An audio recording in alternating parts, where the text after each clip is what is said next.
agradecer aos pastores, né, da igreja, pastor Hélio, pastor Paulo, pastor Luciano, pela confiança, né, da oportunidade. Glória a Deus. E agradecer a todos os deles, a todos vocês que estão aqui nessa noite. Que o Senhor Deus venha te abençoar, venha fazer coisas maravilhosas para você. A sua casa. Seja contemplado pelo Senhor nessa noite. Glória a Deus. E até aquilo que você acha que não tem jeito, para você não tem jeito. Olha, irmãos, eu era bem jovem, recém saído da adolescência, havia acabado de servir no exército, família, passaram poucos meses. Eu entrei numa igreja, Assembleia de Deus, em Salãozinho, a convite insistente de uma irmã minha que já dorme no Senhor. Veio ela esclareceu a palavra comigo. E para ela, de que eu fui pastor, foi como se fosse festa. Ela conseguiu me levar e meu irmão ficou, mas eu fiquei. Sabe por quê? No dia que eu entendi quem era Jesus, eu peguei uma caneta espiritual e assinei um contrato irrevogável com ele. De modo que haja o que houver, eu não reconsigo. Perfeição não há, limitação sim, mas vamos ser muito confiantes. E existem coisas, não queira achar lógica nas coisas de Deus, não, viu?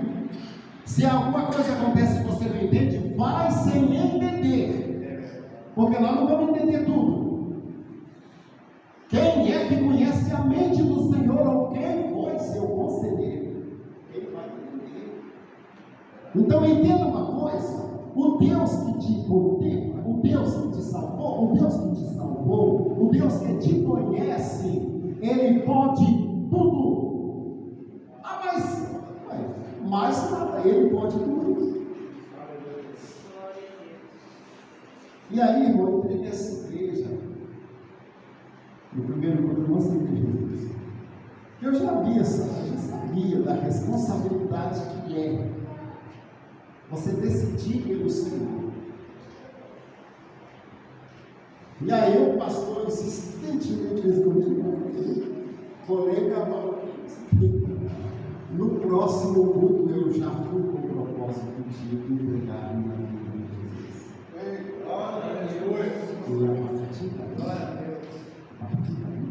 era com chuva, era andando a pé, era indo para a roça, era evangelizando as jovens lá na Roça das Artes.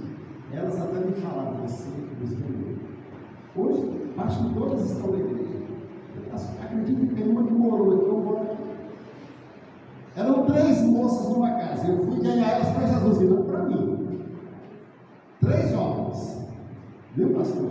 E às vezes uma pessoa que ele ganhava você para mim. Eu fui ganhar para Jesus. E até hoje elas falam: nunca vi um rapaz sério como você. Eu estava muito bom naquela época. Irmãos, e daí em diante eu vim ser ganhador de almas, ganhador de almas, aonde eu estivesse. Eu trabalhei como procurador de ônibus, como fiscal de ônibus em Belo Horizonte, na Santa Maria, no Festival de Teixeira. Eu já fiz essa minha um tempo aqui com a Brasil. E ali, quando eu vi alguém falando do Evangelho de Jesus Cristo, ou criticando o Evangelho, e muitos os irmãos estavam criticando, porque Jesus não é nada disso que você está falando. A igreja, quem está ali, igreja? Nenhum crente serve a igreja, não. O crente serve Jesus, ele serve na igreja, mas ele serve Jesus. Quando eu converti, então, eu passei, olha, se tinha ensaio das irmãs, eu estava ajudando elas. Se tinha oração, eu estava ajudando. Se tinha ensaio de coral, eu estava lá. Eu estava começando a aprender as primeiras notas de um violão amarelo aquilo ali. Sabia quase nada. Nada. Mas dentro de pouco tempo,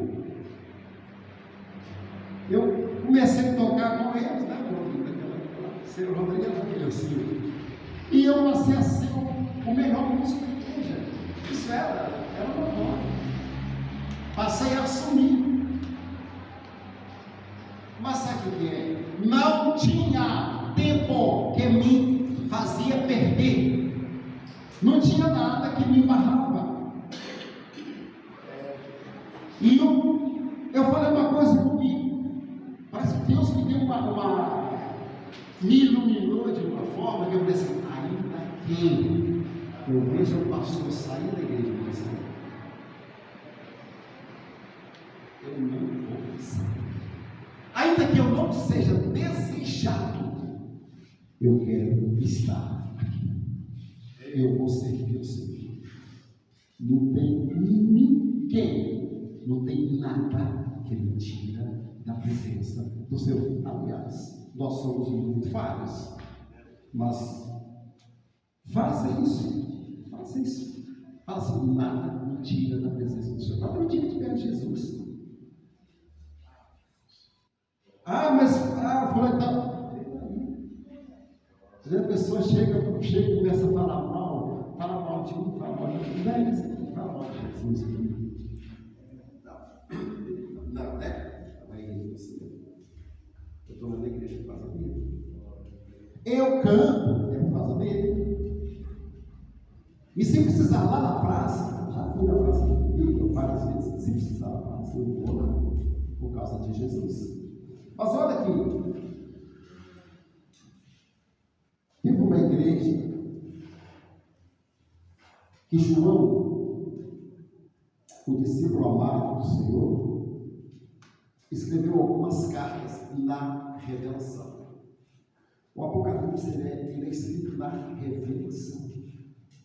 Às vezes, nós queremos entender, sim, o que está revelado aqui, aparente, eu vou entender. Mas as coisas do além, o que está além do véu, é pela fé. Então, nós tiramos as coisas que são aparentes, nós tiramos o entendimento e trazemos para a nossa pequena vida.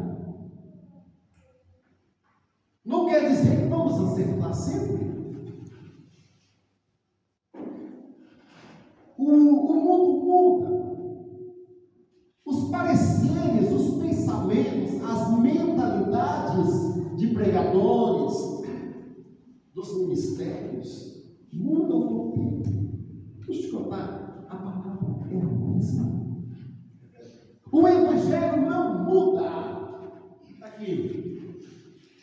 O Evangelho é água limpa, água pura. O ensino de homem é como se você pegasse uma seringa de esgoto e pingasse 2 gotinhas. Você não bebe. Você não aceita. Então deixa eu te contar uma coisa. Não se escandalize se você vê coisas incríveis, coisas esquisitas acontecerem até mesmo na igreja. Estava previsto. A palavra fala. Paulo escrevendo a Timóteo, alertou ele com a vida. Nos últimos dias, agora eu tenho um amigo, filho nos últimos dias, vai haver tempos trabalhosos. Os homens não aceitarão a verdade, nossa doutrina, a verdade. Preferirão camuflar aquilo que eles imaginam da palavra e é como eu penso. Não.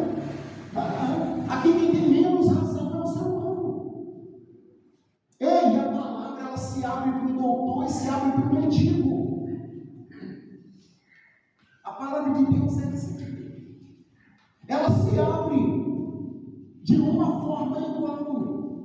Então não é como eu penso, não é como eu suponho ou como eu quero. Obviamente, que nós temos um universo, eu e Deus.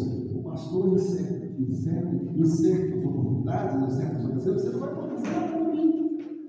Existem situações, pastor, que é você e Jesus, que é o Senhor Jesus, que sou eu e Deus, que ninguém vai poder travar a minha batalha. Lembra de Jacó? No vale de Jacó? O vale da aliança, em que Jacó precisava ter um caráter mudado, em que Jacó precisava se transformar em outro homem. E naquela verdade, sabe o que acontecia? Jacó lutava contra ele mesmo. Se materializou um anjo lá, tipificando um anjo. Gente, um anjo destrói uma cidade, destruiria Jacó no sopro. Era como se ele lutasse contra ele mesmo, uma luta igual, que ele não podia vencer ele mesmo. Por isso que, se nós vencermos a nós mesmos, não tem inimigo que nós não podemos vencer. Mas olha o que João escreve na segunda carta à igreja de Esmirna. Para quem não sabe, João era o discípulo mais jovem de Jesus Cristo, aquele que Jesus disse que ele não ia ser martirizado, mas que ele ia morrer de velhice. Mas João, me parece que por ordem do imperador Domiciano, ele foi lançado numa caldeira de óleo fervente, e ele teve queimaduras terríveis no corpo, mas sobreviveu. Não morreu. Eles o encerraram então na ilha de Pátimos, para que fosse comido pelos animais que tinham. Só que naquele lugar ali foi que João teve as grandes visões e revelações e os melhores acontecimentos de sua vida. Foi ali que ele viu o céu. Foi ali que ele viu todas as coisas. E ele escreveu para 7 igrejas sob a ordem do Senhor. Escreveu para 7 pastores de 7 igrejas. Vou relatar sobre a igreja de Esmirna, e você entenda que nós hoje, nessa noite aqui, essa carta vem para a igreja de Esmirna, que somos nós, e que cada um temos um particular com o Senhor, e que pode acontecer realmente coisas com a gente. E ao anjo da igreja, é Apocalipse, capítulo 2, versículo 8.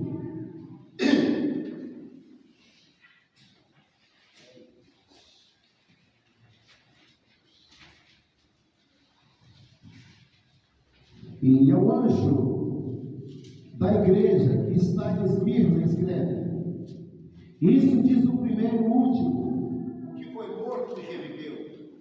Eu sei as tuas obras, e tribulação e pobreza, mas tu és rico. E a blasfêmia dos que se dizem judeus e não são, mas são a sinagoga de Satanás. Nada temas das coisas que hás de padecer. Eis que o diabo lançará mão alguns de vós na prisão, para que sejam tentados, e tereis uma tribulação de 10 dias.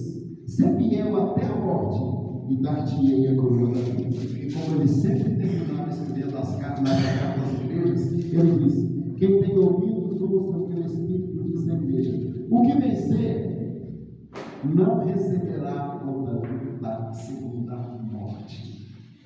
Agora sentar, está com a sua sede. Não vou ser louco, não. Olha, nessa carta à igreja de Esmirna, nós notamos aqui uma previsão, ele antecedendo que aquela igreja iria passar por uma luta, uma tempestade sobreviria sobre aquele povo.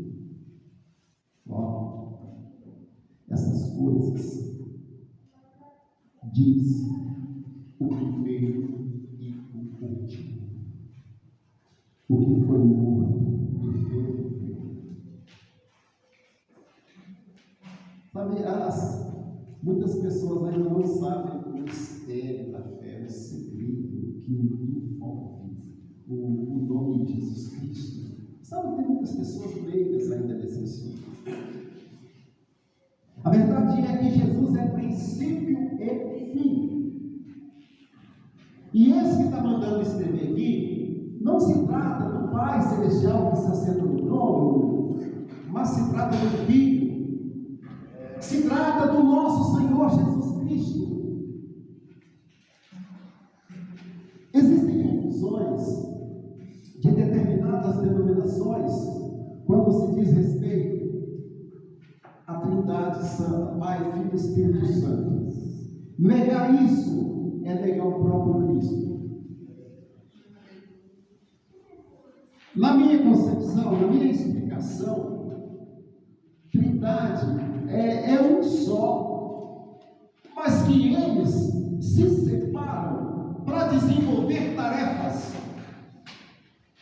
Mas nessas tarefas existe a cooperação dos três.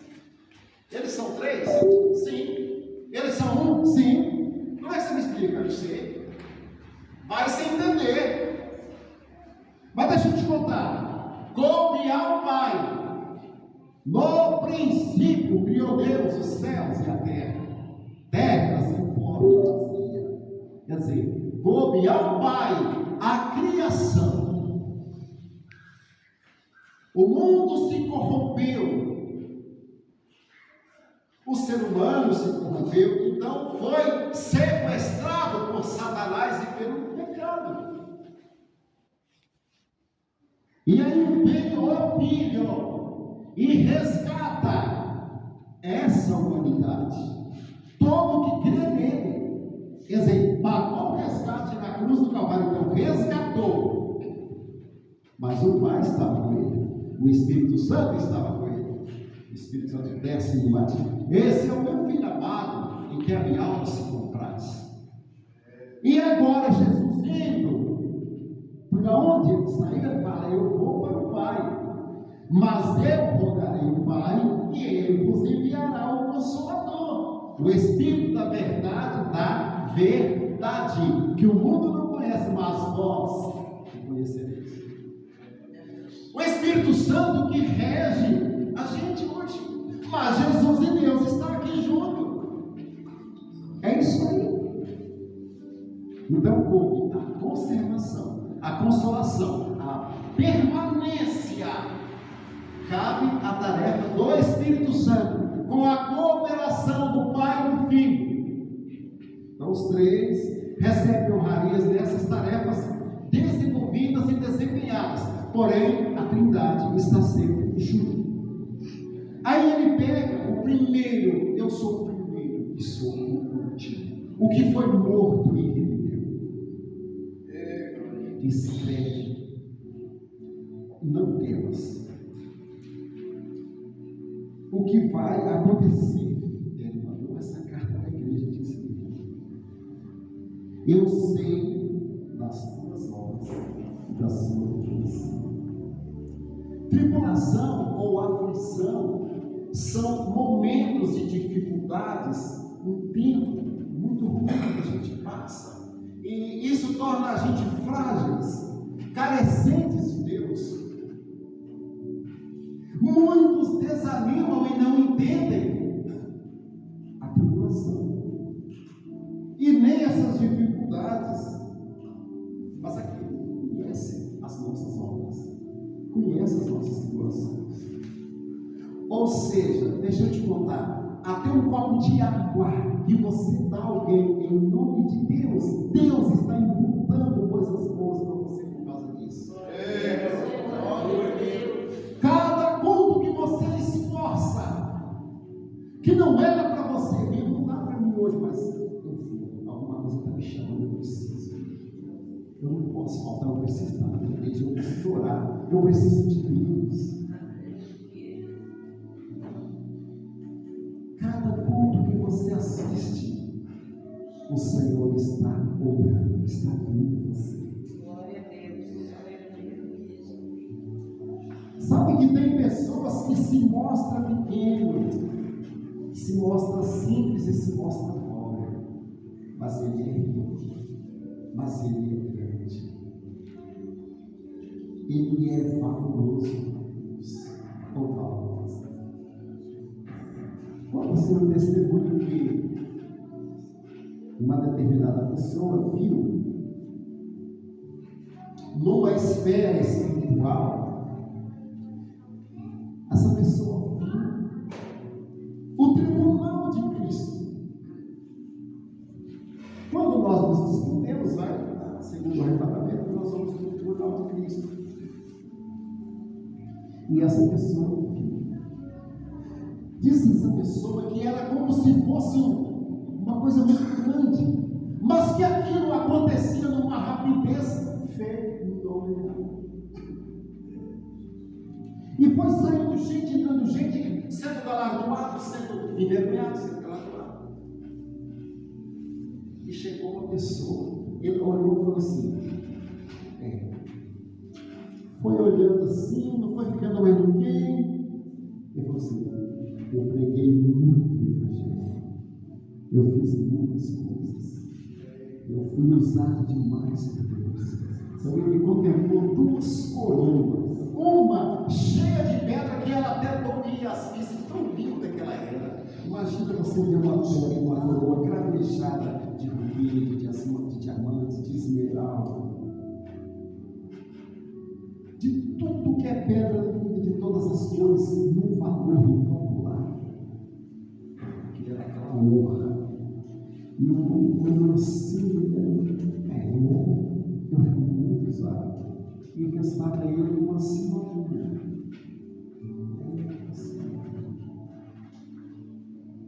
E uma coroa quase sem nenhuma pedra. Então ele supôs assim, aquela coroa lá, linda, cheia de pedra, linda. Na hora que a voz chamou ele pelo nome, ele foi, entregou a coroa.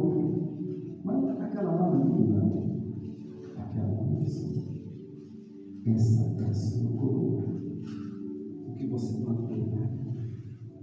Mas me explica que era eu que pregava, aquela irmã. Mas aquela irmã segurou sua igreja com a oração. Aquela irmã intercedia. Aquela irmã, você pode notar que você podia contar com ela tudo, porque ela não era muito. Ela não tinha voz para eloquência, ela não tinha, mas ela era um canal. Deus conhece, gente, Deus conhece a gente. Deus conhece as suas obras, a tribulação. E você pensa que você é pobre, mas não, você é grande, você é rico. Dentro de cada um de nós há um poder de criação, um poder de desenvolver coisas maravilhosas que você nem imagina o que você pode fazer. Você não imagina.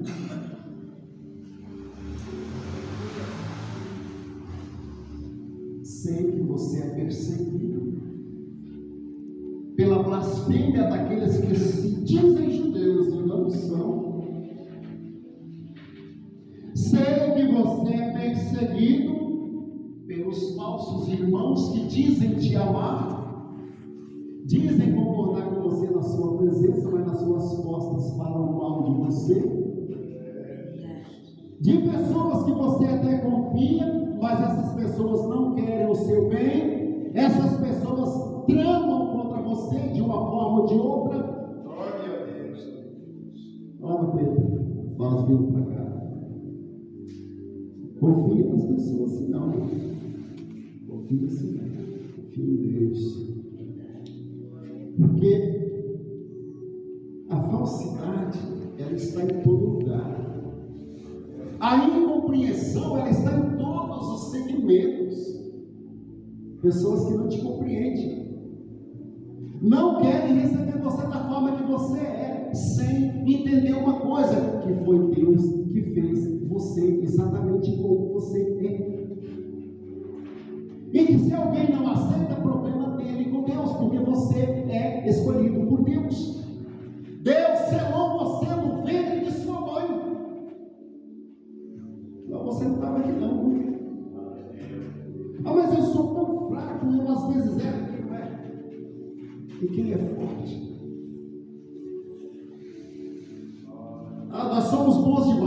outros estão com Jesus.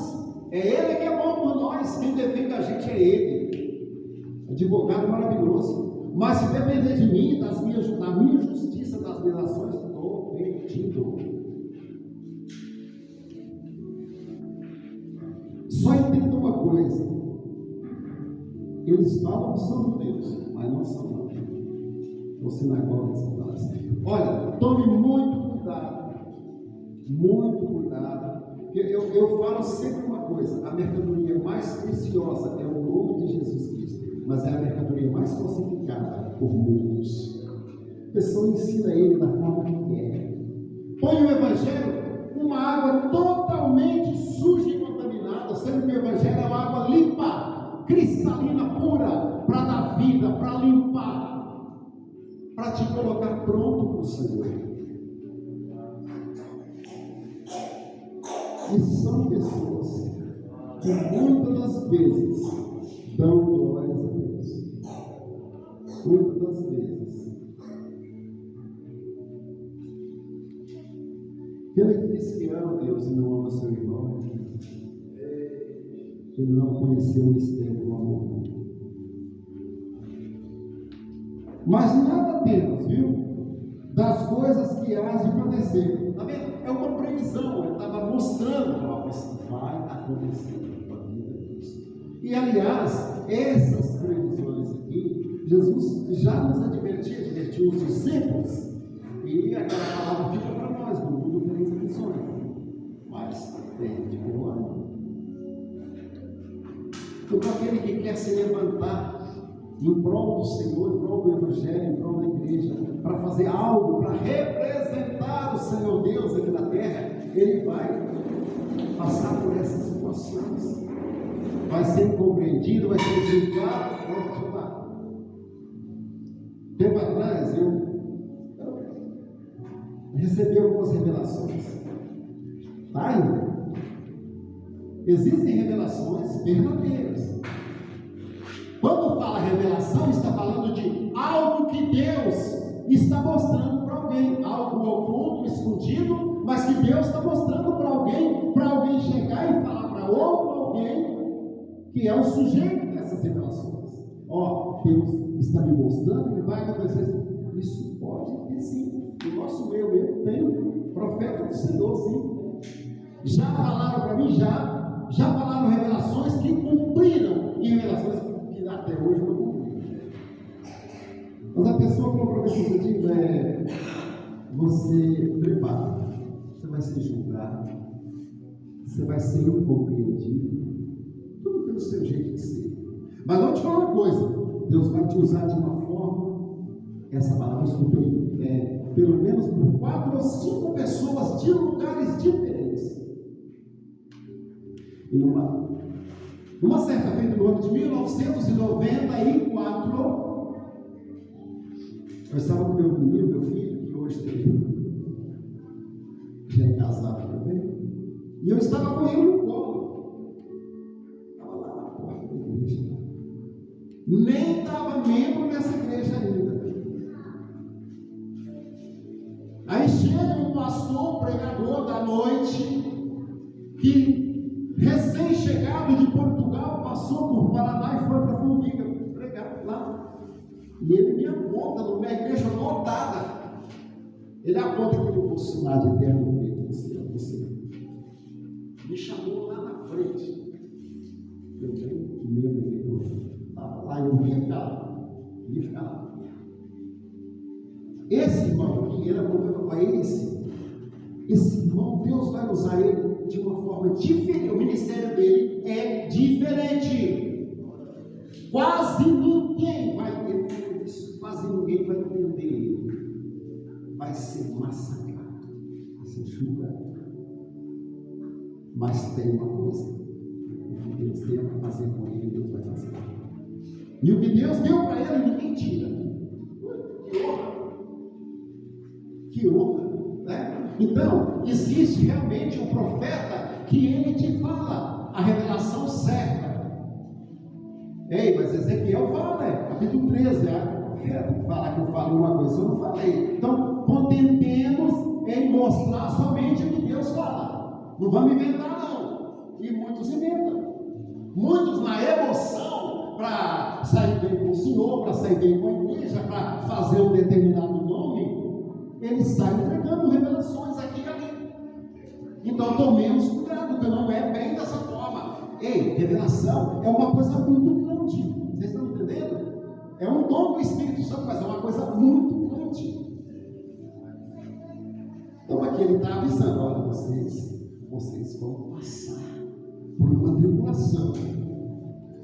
Eles vão para a cadeia, vão ser presos 10 dias. O tempo de Deus sabe. Não estou falando aqui que a igreja vai presa, vai policial, não é isso. Aqui está advertindo que será um momento de tribulação, que será um tempo de angústia e de aflição, em que você precisará passar, mas que o Senhor vai estar do seu lado, que Deus vai ver cada lágrima que você derramar e vai secar os seus olhos essas lágrimas. Que Deus não te deixará nem um dia sem estar do seu lado. Você só tem que fazer é confiar nele, acreditar nele. Então, se você observar bem, aqui tem 7 igrejas. Dessas 7 igrejas, 5 igrejas não estavam bem. O Senhor não estava satisfeito com elas. Teve uma que falou: você está bem, mas volta ao seu primeiro amor. Volta lá ao primeiro amor, nas primeiras obras, senão virei a ti. Outras ele fala que nem é quente, nem é frio, mas é morno, por isso vomitar a boca. Mas a igreja de Esmirna, juntamente com a igreja de Filadélfia, estavam prontas, estavam bem, passavam por situações ruins, por dificuldades. Mas o Senhor estava preocupado com aquela igreja em adverti-los de que eles firmassem a sua fé, não desvanecessem, mas acreditassem que mesmo depois dessa tribulação, dessa situação ruim, coisas boas iam acontecer. Nada temas, viu, das coisas que há de acontecer. Eis que o inimigo maior, nosso e do nosso Deus, lançará alguns de vós na prisão, para que sejam tentados, e tereis uma tribulação de 10 dias. Ser fiel até a morte, dar-te-ei da vida.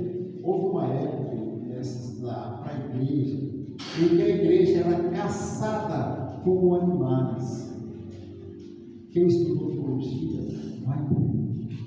Os imperadores da época caçavam as igrejas.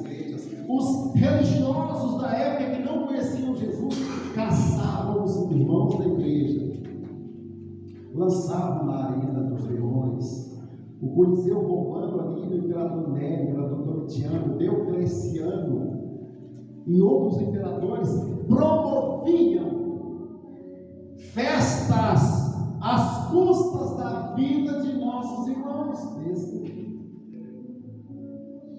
E aí o anjo fala para você que até a morte, e você terá a vida. Você fica até a morte. O Evangelho hoje virou moda. Pessoas da alta sociedade aderiram ao Evangelho e à palavra de Deus. Então ficou chique ser de Jesus. Ficou chique. Cantores famosos, artistas famosos, jogadores de futebol famosos no mundo todo professam a nossa fé. Mas eu estava cantando na igreja batista Getsemane, não sei se vocês conhecem, lá em Belo Horizonte, você deve falar, lá no bairro Jaraguá, naquela igreja, no bairro Dona Clara, uma igreja enorme, pastor Jorge Linhares, eu estava cantando lá a convite dele. Eu fiquei o dia todo lá por conta de cantar. Eu tinha gravado o segundo CD lá com eles. Quem me chama para comprar CD? Rafael, goleiro da seleção brasileira lá. Quer dizer, o Evangelho hoje está assim. Então, essa perseguição não virá, tá? Mas se acontecer, você, se caso você chegar a esse ponto. Aqui está falando realmente, na verdade hoje, eu falo sem medo de errar, conjecturando, claro, mas sem medo de errar, que está falando de algo espiritual. São situações que você perde de Deus quando você deixa de acreditar naquilo que Deus pode fazer por você. E essa prisão aqui não se trata de uma prisão lá, levar para cadeia porque é crente. No Brasil tão cedo não chegará isso não. Tão cedo não. Mas se fala de uma prisão em que você não consegue adquirir de Deus o que Ele tem para você. Se trata de prisão em que você se sente preso e você tem muita força, você pode fazer muito para Deus, mas o inimigo não deixa você fazer nada. E é sobre isso que você está sendo advertido, para ser fiel até a morte, para receber a vida. Glória a Deus. Quem tem ouvidos, ouça o que o Espírito diz às igrejas. Quem tem ouvidos, ouça. Quer dizer que aqui não está uma coisa material assim não, aqui está falando algo espiritual. Quem tem ouvidos espirituais, escute o que o Espírito está falando para a igreja. Ao vencedor, aquele que vencer, sempre nas cartas, ele mostra a recompensa do vencedor para essa igreja aqui. Não sofrerá o dano da segunda morte. Como se faz? Chegasse para aqueles irmãos, chegasse para eles, aqueles que estavam condenados na arena dos leões, lá no Coliseu, lá vocês vão morrer. Eles vão perder sua vida aqui. Mas deixa eu te falar uma coisa: a segunda morte não acontece para vocês. Vocês vão ser vencedores. E todos os discípulos foram martirizados. Nossos irmãos foram martirizados, mas eles deixaram para nós o legado da fé. Que Deus venha abençoar você, que Deus venha abençoar a sua vida, em nome do Senhor Jesus. E eu quero agradecer mais uma vez pela oportunidade ao pastor Helena, em nome do Senhor Jesus. Deus abençoe essa igreja, os pastores, os obreiros, que vocês tenham um ânimo sincero para realmente levar essa obra adiante e continuar servindo o Senhor.